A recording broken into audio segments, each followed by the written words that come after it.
Hi, my name is Cheyenne Huffman, and today I'm going to be showing you how to use the Pepperjam link generator to track links to pages on your advertiser's websites.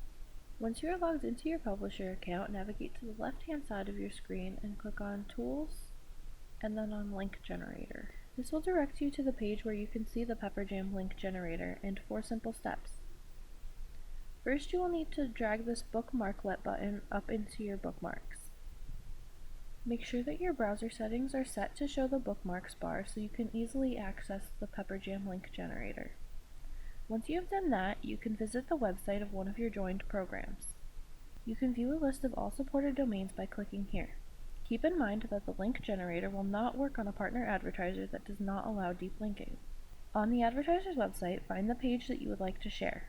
At this point, you can click on the bookmarklet and a tracking link will appear. Copy that tracking link and place it on your website. This concludes my demonstration on how to use the Pepperjam link generator. If you have any questions, please feel free to reach out to publisher support at pepperjam.com. Thanks for watching.